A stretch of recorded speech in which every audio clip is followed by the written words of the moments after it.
Hello there my friend, welcome on my YouTube channel. If you are here for the first time, I'm an electrical officer working on the commercial fleet. That means bulk carriers, tankers, chemical tankers, product tankers, and sometimes containers, like this time. On this channel I will show you the seaman life, the work that I'm doing as an electrical officer, but also the other jobs that the other guys are doing on board. There are plenty people on board. We are about 25 right now, and sometimes I will have interview with the crew, or we will have a barbecue on board, or maybe sometimes we have time to go outside and enjoy a shore leave, like they call it. If you are a cadet and you are coming on board anytime soon, I think it will be very useful to follow my channel. If you enjoy the following clip, don't forget to hit that like button, it's absolutely free.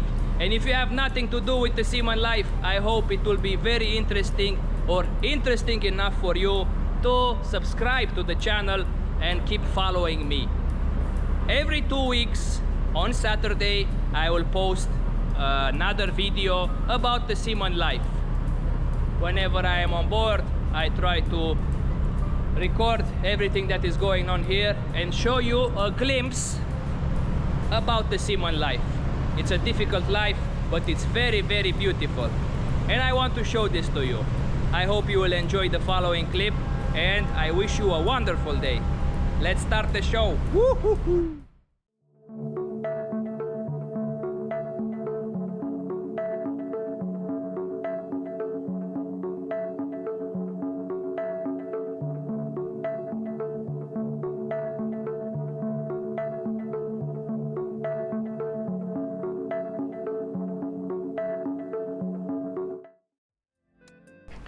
In today's vlog, I want to take you with me on board a product tanker.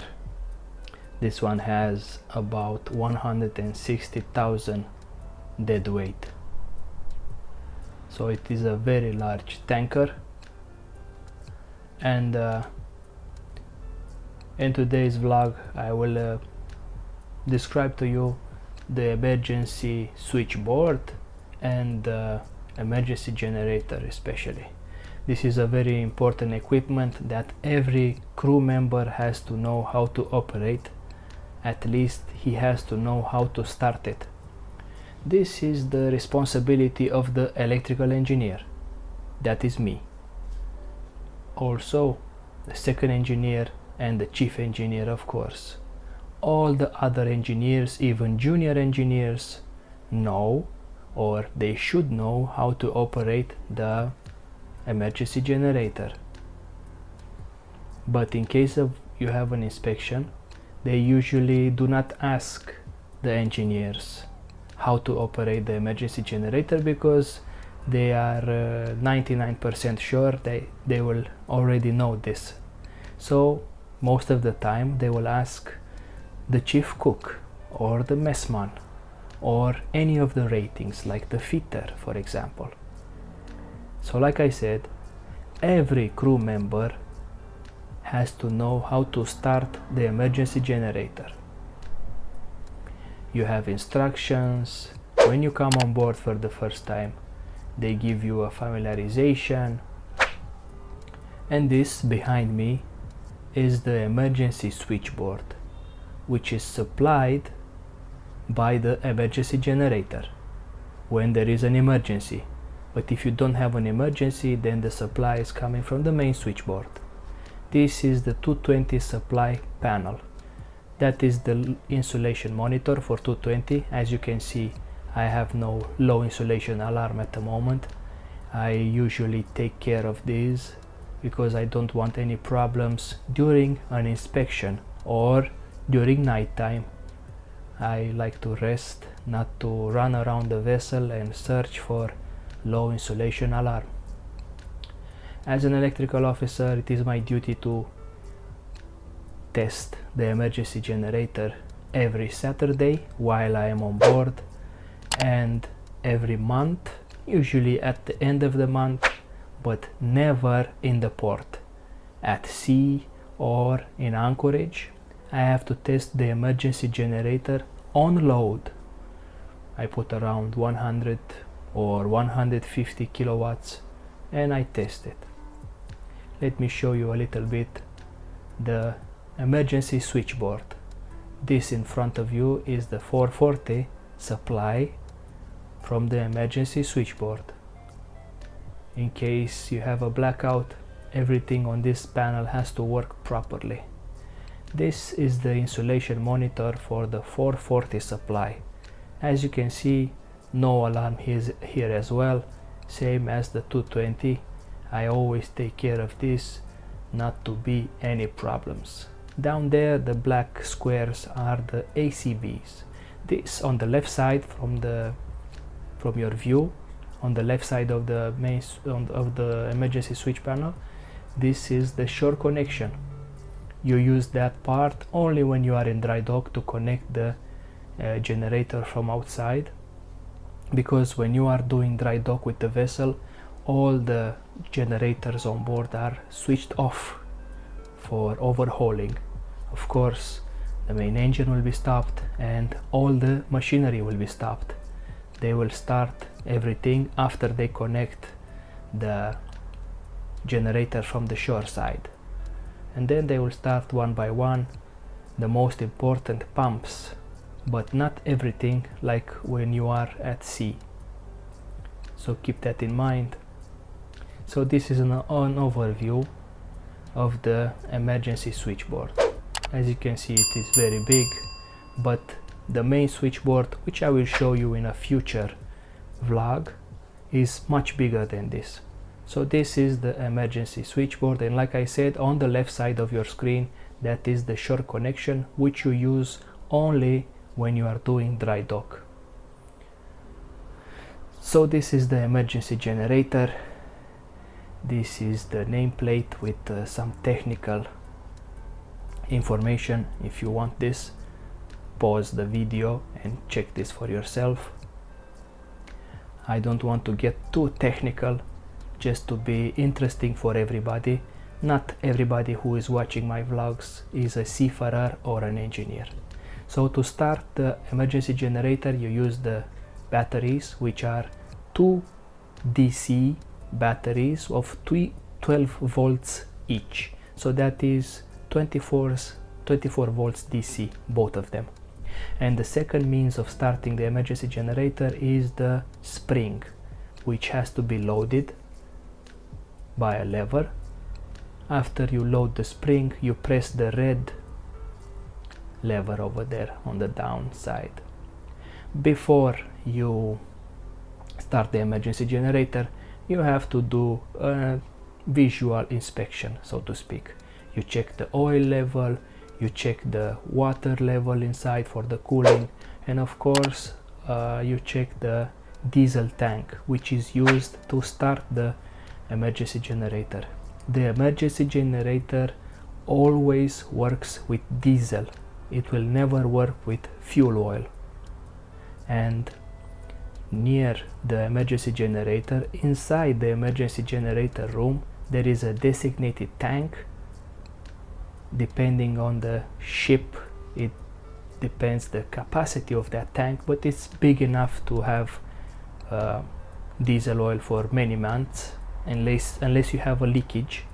But if there is no leakage, don't worry about that. You will have a lot of diesel oil inside the tank. But of course, if you are coming to test the emergency generator, always check the diesel oil tank, because you may have a leakage, and then during an inspection you might have a surprise and not have a starting emergency generator, which is critical equipment, and if such things happen, you will be arrested. This is the charger for the batteries. This is actually a transformer, and it's keeping the load at about 24-27 volts DC. And this is the starting panel for the emergency generator.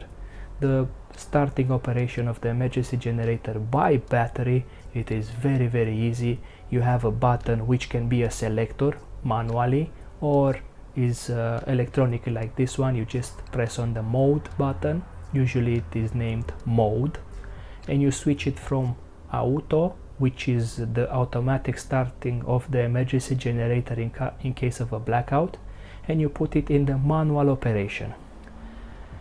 That means you will start the generator in local position. And like I said, every crew member has to know how to start the emergency generator. This is part of the critical equipment, and even if you are coming on board for the first time, there is no excuse during an inspection that you don't know how to start the emergency generator. This is your job if you are coming on board, and this is your duty, one of your duties. No matter your rank, if you are a chief cook, if you are a chief officer or captain, everybody has to know how to start the emergency generator. I cannot stress this enough. So, especially if you are coming as a cadet on board, you are overwhelmed by the amount of information that you will get while you stay on board, and those are the lighting transformers, which are on the emergency side. So like I was saying, when you are coming on board, the amount of information that you will get will be very, very high, and you will feel overwhelmed, and you will think that, oh my god, how I will know how to use this. Just calm down, and whenever you have doubts, please ask the engineers, the chief engineer, the electrical engineer, the second engineer, and they will help you. We all started someday. We all started somehow. Nobody was the smartest person on board and they came on board knowing everything. Nobody knows everything. Trust me when I tell you this. And most people, usually the young generation like me, they help each other. If you're coming on board anytime soon, whenever you have doubts, please ask. Another important thing to know, when you will come on board, they will do a familiarization with the ship. That will be about 2-3 hours. But like I said, it is a lot of new information. This will be new for you. You have never seen this before, and you will not learn everything in your first day on board. So please ask when you don't know anything. Ask and we will teach you. So like I was saying, this is the emergency switchboard. You have a 220 supply, you have 440 supply. On the downside, those black squares that you see, those are ACBs, air circuit breaker. This is how you put the panel, this is how you connect the panel to the bus. But don't worry that this is done automatically, and even if there is a problem, only the electrical officer is allowed to touch the ACBs. So if you are other rank besides electrician, you don't have to worry about those. So as you can see, the emergency switchboard room is very big, like I said, because this is a VLCC ship. It is very, very big, but usually the emergency generator room is smaller. And most of the time, in my experience, since I have been at sea for 16 years almost, the emergency generator room is inside accommodation. On this ship, since it's so big, the emergency switchboard was all the way in the aft in another room. It was not part of the accommodation. So that means that you have to do a lot of running in case the emergency generator is not starting by itself. You have to run over there to start it yourself. God forbid, I hope you will never have to do that. What I just showed you on the left side, that is a heater for the room, because same as your car, if you have a car, you know that in the winter time, if you live somewhere where you have winter or it's cold, in the winter time you know that your car is starting slower because it's cold outside. So that is the same reason we have a heater inside the emergency switchboard room, to keep the room warmed up in case we go in some places that is cold and we want the emergency generator to start very well and not to have any problems while we use it.